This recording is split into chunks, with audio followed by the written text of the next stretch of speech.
Bonsoir, monsieur Poquelin. Nous sommes très heureux de vous avoir ici. Merci. Vous avez l'air un peu différent. Oui, j'ai rendu visite au coiffeur ce matin.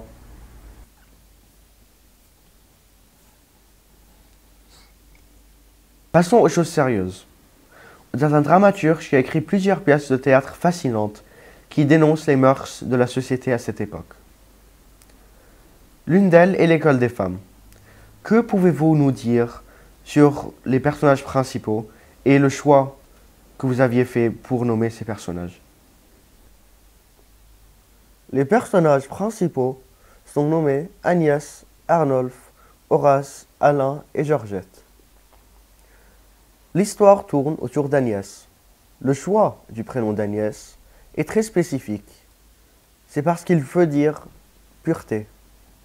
Et quelles sont les relations entre ces personnages et comment pouvez-vous décrire leur caractère? Premièrement, nous avons Arnolphe. Arnolphe est un homme riche. Il pense être intelligent. Il a surtout peur d'être cocu. Ensuite, Agnès. Agnès est la pupille d'Arnolphe, qui l'a épousée. Elle est une jeune fille innocente. Après, nous avons Horace, qui est un jeune homme tombé amoureux d'Agnès. Finalement, Alain et Georgette, qui sont les serviteurs d'Arnolphe. Ils sont des paysans. Cette pièce de théâtre est basée sur une intrigue de mariage. Vous, en tant que l'auteur, comment percevez-vous le rôle de l'homme et de la femme dans un mariage à cette époque? Le mariage, à l'époque, est une institution qui ne repose point sur l'amour, mais sur la puissance de l'autorité.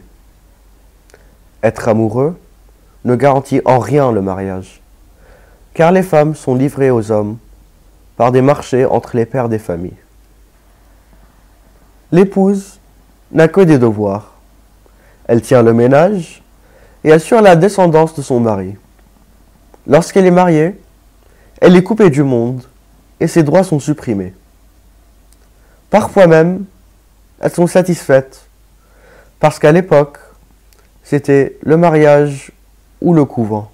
Les hommes pensent qu'il est bénéfique d'épouser des jeunes filles naïves.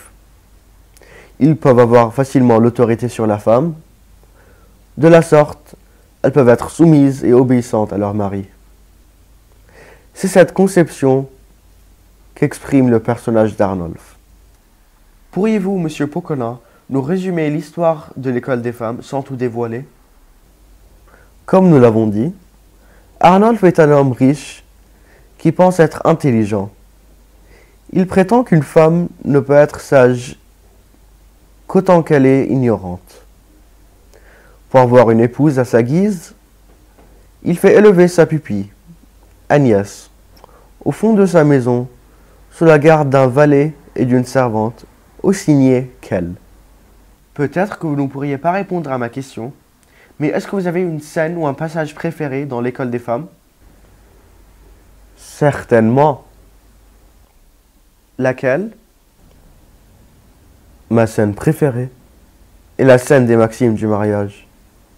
Dans cette scène, Arnolphe explique à Agnès ses devoirs de femme mariée.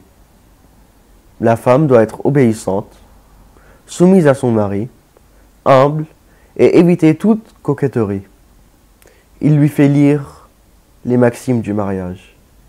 Merci.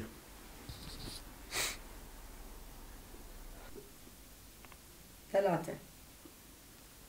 Donc cette pièce...